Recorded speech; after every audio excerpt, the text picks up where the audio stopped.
Assim, a geometria molecular vai ser determinada pelo número de nuvens eletrônicas ao redor do átomo central. O que eu estou considerando como átomo central? Normalmente, é aquele átomo que faz o maior número de ligações ou que está ligado ao maior número de átomos, certo?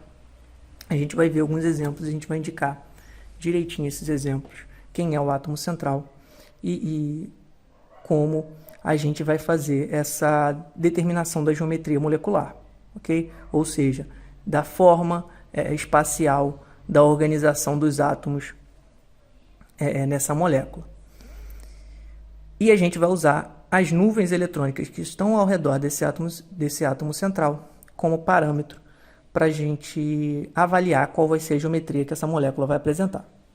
Bem, começando então, a gente vai fazer o seguinte, a gente vai separar por situações, ou seja, por número de nuvens eletrônicas ou tipo de molécula, e vai avaliar que tipo de geometria molecular vai aparecer nessa situação específica, ok?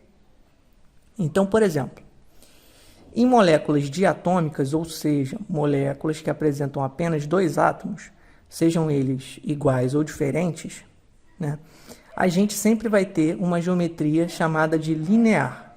Né? Essas moléculas sempre serão lineares. Por quê? Como assim linear? Linear porque quando eu tenho uma molécula que tem apenas dois átomos, a gente tem os dois átomos e uma ligação, né, entre eles, seja uma ligação simples, dupla ou tripla.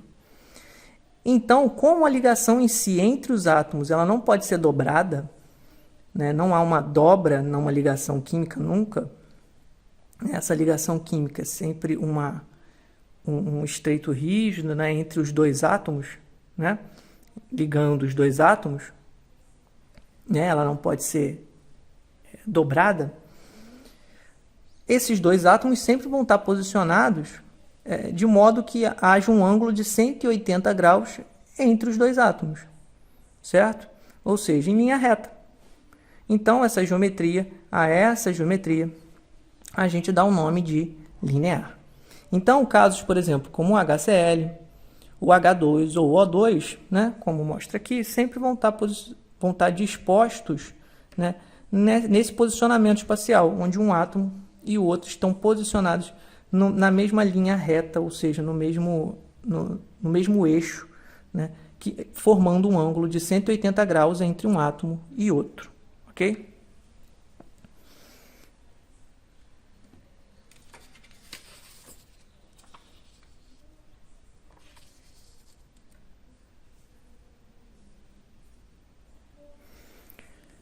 Bem, partindo para situações um pouco mais complicadas, um pouco mais elaboradas do que aquela de moléculas diatômicas, a gente também pode ter o seguinte.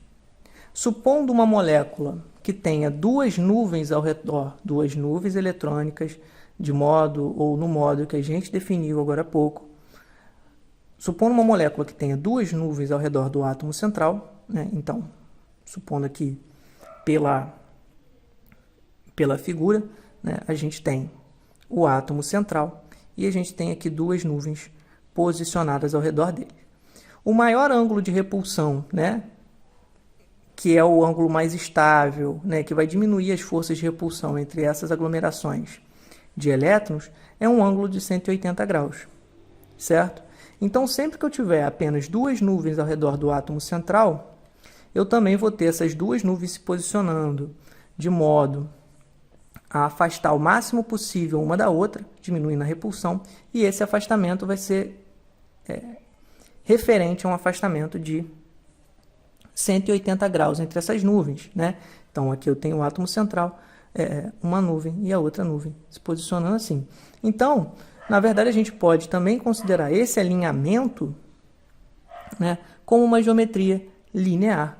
Ou seja, da mesma forma que a gente viu agora há pouco para as moléculas diatômicas, essa situação também vai gerar um panorama onde esses átomos vão se organizar por conta dessa separação de nuvens com um distanciamento de 180 graus. Então, vejamos aqui.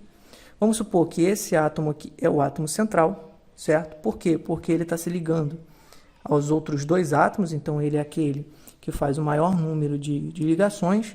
Então, ele é o átomo que está centralizando as outras ligações, por isso que a gente chama de átomo central. E os dois átomos, né, ligados aqui a ele estão formando as duas nuvens, né, que a gente tem na situação que a gente colocou aqui em cima. Então, um átomo e outro átomo formando cada um uma nuvem, ok? E aqui reparem que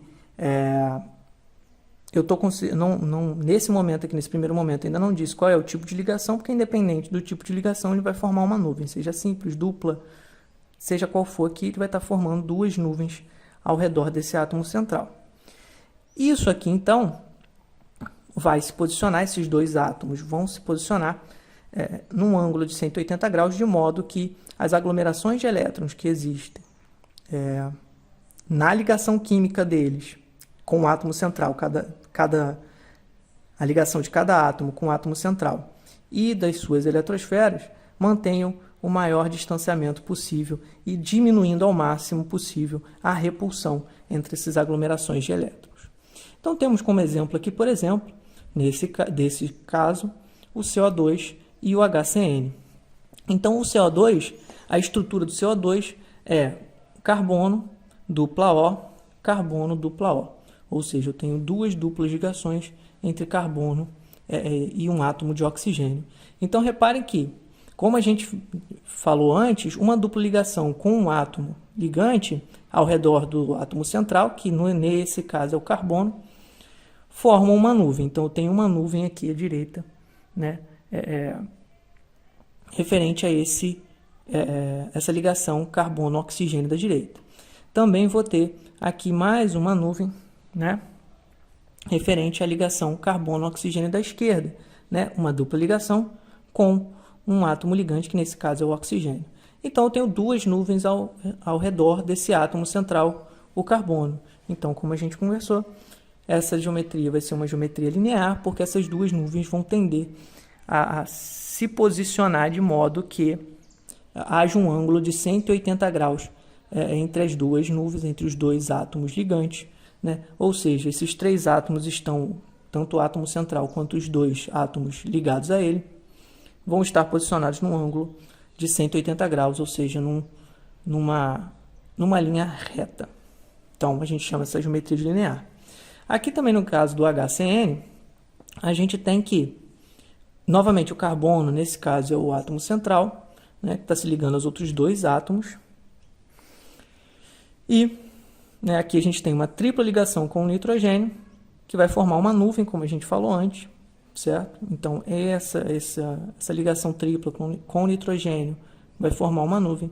Essa ligação simples com esse hidrogênio vai formar uma outra nuvem eletrônica. Então, que vão se repelir mutuamente, né? O maior distância angular possível para esse conjunto de nuvens, para essas duas nuvens, como a gente falou, é um ângulo de 180 graus. Essa geometria também vai ser uma geometria linear, porque os átomos vão estar posicionados em uma linha reta, ok? Então, a gente tem aqui, mais uma vez, uma geometria linear.